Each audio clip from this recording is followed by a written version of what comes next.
The subject of today's video is a giant. He's by far the biggest player on Florida's roster, is the biggest player in the SEC, and could be the biggest player in all of college football. He's an absolute superhuman and has gone viral for his size and has also become one of the best feel-good stories in college football. In today's video, I want to talk about the 450-pound superhuman who's starting to take over for Florida, go through who he is, how he got to this point, and why this guy could actually make a legit impact at the next level.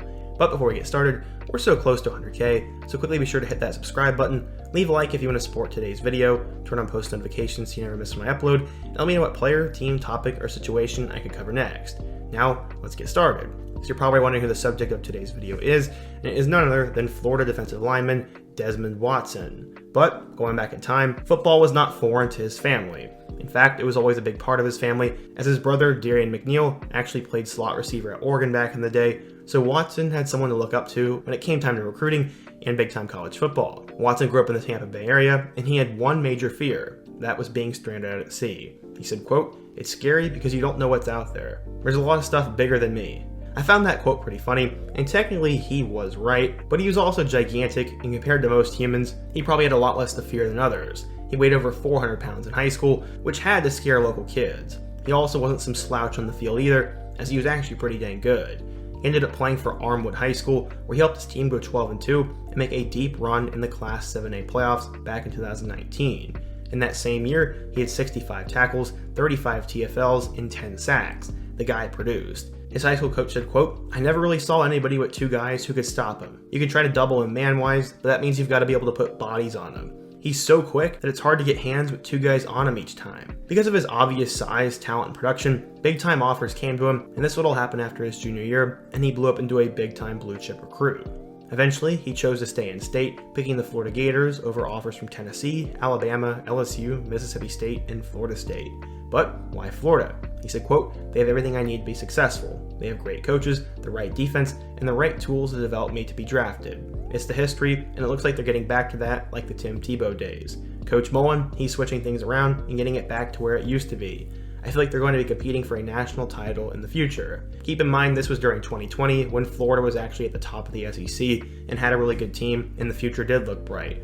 Little did he know, during the 2021 season things would all fall apart, but that's when he would be a true freshman.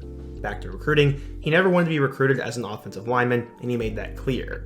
As tempting as it would have been for a college coach to look at his size and assume he could have been a guard, he said he wanted to stay on the defensive side of the ball and utilize his quick hands. The dude was insanely massive, but Florida's goal was to get him down to 350 pounds. His high school coach was understandably skeptical. He said, quote, "I don't think people understand. The number 440 pounds was thrown around, but if you stand next to him, he doesn't have this huge gut or anything. He's got a thick lower body, but he's just a big human being, and he's also super strong. I honestly don't know if he'll be able to get down to 350 pounds. I don't know if it's biologically possible." As I said earlier, he wasn't just some super out of shape big dude, as he actually played 95% of the snaps and was always looking to improve and get better.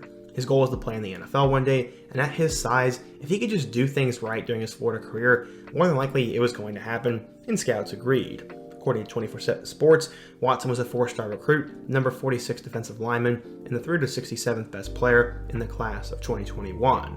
So, how would Dez end up doing at Florida? After weighing nearly 450 pounds as a freshman, there was a chance that that weight was going to hold him back, but then Coach Napier came in and everything changed.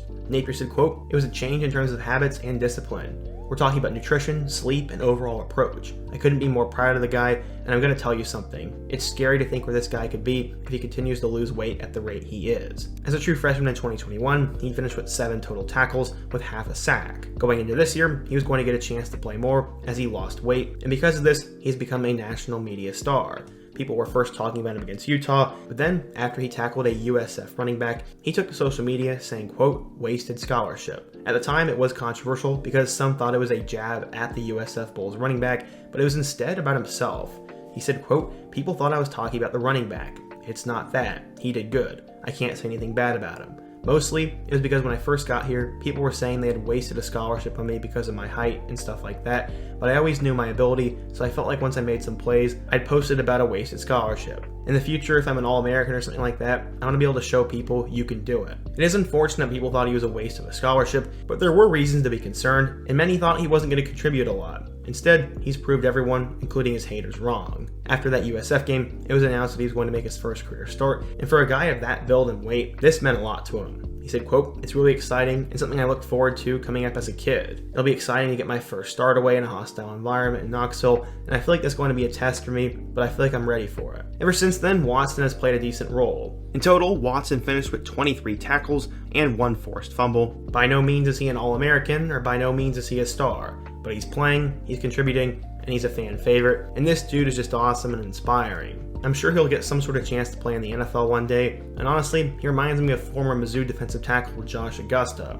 Hopefully, his career doesn't end up like Augusta's though, and Watson has a great story, and I'm definitely going to be rooting for him and hoping the best for him. But what do you guys think? If you're a Florida fan, what do you guys think of Des Watson, who is another superhuman or crazy story I could take a look at in my next video? And before you go, don't forget to leave a like, subscribe if you're new, and check out all my other videos on the end screen. Hope to see you guys again soon, but until next time, peace.